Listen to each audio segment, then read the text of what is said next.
his speech from our guest of honor. I would like to call Mr. Mohammed Zakaria. Sir, please, few words from you. The President of Freedom Kids.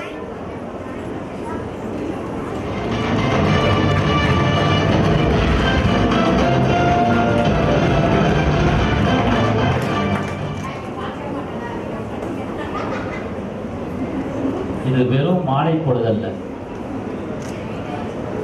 குழந்தைகளுடைய program எல்லாம் பார்த்ததுக்கு பிறகு இது வெறும் மாலை பொழுதல்ல, பொன்மாலை பொழுது. ரொம்ப அருமையான முறையில் எல்லா நிகழ்ச்சிகளும் நல்லபடியாக நடக்குது. ஊக்குவிக்கக்கூடிய ரீதியில் அடிக்கடி ஒரு கைதட்டலும் அவங்களுக்கு பெரிய ஒரு உற்சாகமாக இருக்குது. அதாவது குழந்தைங்களை பொறுத்தளவில் அவங்க செய்யக்கூடிய ஒவ்வொரு அசைவுகளையும் நான் ஒரு உதாரணமாக சொல்கிறதா இருந்துச்சுன்னா, கற்கண்டு என்பது அதனுடைய எல்லா பகுதியும் இனிப்பது போல குழந்தைகளுடைய ஒவ்வொரு செயலும் ரொம்ப அருமையாக இருந்துச்சு. நல்ல ஒரு திருப்திகரமாக நேரம் நம்மளுக்கு ஸ்பெண்ட் ஆகிட்டு இருக்குது.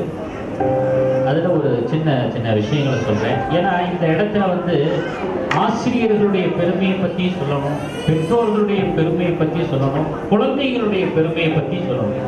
இந்த மூன்றையும் சொல்வதற்கு ஒரு பொருத்தமான இடம் இதை தவிர வேறு எதுவும் கிடையாது. சரியா? மாதா பிதா குரு தெய்வம் அப்படின்னு சொல்லுவாங்க. இந்த மாதா பிதா அப்படிங்கிறதோட குருவையை சேர்த்துட்டாங்க. தெரியுங்களா? அதாவது ஒரு குழந்தை உலகத்துக்கு வரும் பொழுது அந்த குழந்தைய உலகத்துக்கு அறிமுகப்படுத்துறவங்க தாய் தகவல். ஆனா அந்த உலகத்தையே குழந்தைக்கு அறிமுகப்படுத்துறவங்க ஆசிரியர்கள். வித்தியாசம் புரியுதா? வித்தியாசம் புரியுதா? குழந்தைக்கு, அதாவது இந்த உலகத்துக்கு குழந்தைய இவங்க அறிமுகப்படுத்துறாங்க, அது பெற்றோர்கள். அந்த குழந்தைக்கு உலகத்தை அறிமுகப்படுத்துறவங்க ஆசிரியர்கள். அப்புறம் எப்படி மாதா பிதா குழந்தைகளை அவங்க வராம இருப்பாங்க? அது மட்டும் இல்லை, பெற்றோர்கள் கொஞ்சம் கோச்சுக்கிறக்கூடாது. அவங்க அழியும் சொத்தை தான் கொடுக்குறாங்க பிள்ளைங்களுக்கு. ஆனால் ஆசிரியர்கள் அவங்களுக்கு அழியாத சொத்தை கொடுத்துட்டு போறாங்க. உண்மைதானே? கல்வியை யாராவது திருட முடியுமா? பொருளை திருடலாம், செல்வத்தை திருடலாம், கல்வியை திருட முடியுமா? பொருளை நம்ம தான் பாதுகாக்கணும். ஆனால் கல்வி நம்மளை பாதுகாக்கணும். கல்வி வந்தா போகாது, பொருள் வந்தா போகப்பட செய்யும். பல வித்தியாசம் இருக்கு. நேரத்தினுடைய அருமையை பற்றி சுருக்கமா சொன்னதுனால நான் அடுத்த பாயிண்ட்டுக்கு வரேன். அரிது மானுடராய் பிறப்பது அரிது, அதனினும் அரிது கூன் குருடு செவிடு இன்றி பிறத்தல் அரிது. யார் சொன்னது? நல்லா சத்தமா சொல்லுங்க. கரெக்டா தானே சொல்றீங்க? உங்களுக்கு சத்தமா சொல்லுங்க.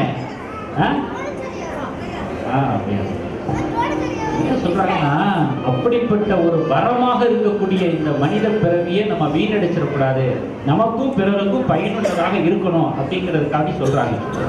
ஆனா நம்ம நம்மளுடைய வாழ்க்கையை கடைசி வரைக்கும், ஒரு சராசரி வயசு 70 வயசு, அது வரைக்கும் கூட நம்மளால இருக்க முடியாத அளவுல நீங்க ஒவ்வொரு இறப்பு செய்திகளை கேட்டுக்கிட்டோம்.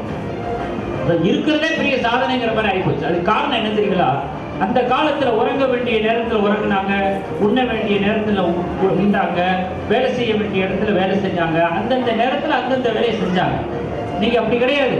அவசரம், எல்லாத்துலயும் அவசரம். இதனால நம்முடைய ஆரோக்கியங்கள் மிகவும் குறையுது. அதனால மானுடராய் பிறப்பது அரிது என்று அதை ஒரு வரமாக நாம் கருத வேண்டும் என்பதற்காக இதை சொல்லியிருக்கிறாங்க. கண்டாச்சா? மூணாவது என்னன்னு கேட்டா, ஒவ்வொருத்தங்களுடைய வாழ்க்கையிலையும் 2 தடவை குழந்தை பருவம் வருதுங்க. இதை நீங்க ஏத்துக்கிறீங்களா? ஒவ்வொருத்தங்களுடைய வாழ்க்கையிலையும் 2 தடவை குழந்தை பருவம் வருது. எப்படின்னு நான் சொல்லட்டுமா? மொத்தம் ஒரு மனிதனுடைய வாழ்க்கையில 8 பருவங்கள் வருது. எத்தனை பருவம் வருது? 8 பருவம். முதலாவது பிறப்பு என்பது ஒரு பருவம். பிறந்ததுக்கு பிறகு ஒரு 2-3 மாசம் வரைக்கும் பிறந்த குழந்தைதான் சொல்லுவாங்களே தவிர குழந்தை பருவம்னு சொல்ல மாட்டாங்க. அது ஒண்ணு. ரெண்டாவது குழந்தை பருவம். குழந்தை பருவங்கிறது அது ஒரு வயசு 1.5 வயசு வரைக்கும் இருக்கும். இது ரெண்டாவது. மூணாவது இளமை பருவம். அந்த சமயத்துல தான் நிறைய உலக விஷயங்களை தெரியணுங்கிற அந்த துடிப்பு இருக்கும். நாலாவது விடலை பருவம். விடலை பருவத்துல தான் அப்படியே ஒரு மாதிரியா தெரிவாங்க, நம்ம கண்ட்ரோலா வச்சுக்கிறோம். அஞ்சாவது சம்சாரி பருவம். சம்சாரி பருவம்னா என்ன தெரியுங்களா? தொழிலில் ஈடுபடுறது, பொருளை சம்பாதிக்கிறது, தனக்கான பொறுப்புகளை உணர்ந்து அதன் பிரகாரம் வாழ்க்கையை கொண்டு போறது, அது சம்சாரி பருவம். அதுக்கடுத்து எத்தனாவது சொல்லுங்க பார்க்கணும்? அதுக்கடுத்து கவனிக்கிறீங்களா இல்லையா? நான் தெரிஞ்சுக்கணும்ல. ஆறாவது முன் முதுமை. இந்த முன் முதுமையில தான் என்ன செய்வான், அவ்வளோ பிஸியா இருந்தவன் கொஞ்சம் கொஞ்சமா ரிட்டையர்ட் ஆகும், கொஞ்சம் கொஞ்சமா அதுல ரிலாக்ஸ் ஆகும், ஆன்மீகத்துல நாட்டம் போகும், இந்த மாதிரி ஸ்பீச் கேட்கறது நாட்டம் போகும், கொஞ்சம் மாற்றம் தெரியும். முன் முதுமை. அடுத்து 7வது பின் முதுமை. அந்த முதுமையில என்ன செய்வான், அடுத்தவங்களை சார்ந்து இருக்கக்கூடிய, அடுத்தவங்களுடைய உதவியோட வாழக்கூடிய ஒரு நிலைக்கு தள்ளப்படுவான். கடைசியா உள்ள பருவம் தான் இறப்பு. இப்போ ஒரு மனிதனுடைய வாழ்க்கையில 8 பருவங்கள் வருது. அதுல இந்த பின் முதுமைன்னு சொன்ன பாத்தீங்களா, அது எத்தனாவது பருவம்? அது 7வது பருவம். அது ஒரு ரொம்ப ரொம்ப கவனிக்க வேண்டிய விஷயம் என்ன தெரியுங்களா? அந்த பருவத்துல பெற்றோர்களா இருந்தவங்க குழந்தைங்களா ஆயிடுறாங்க, குழந்தைங்களா இருந்தவங்க பெற்றோர்கள் ஆயிடுறாங்க. எப்படி பாத்தீங்களா?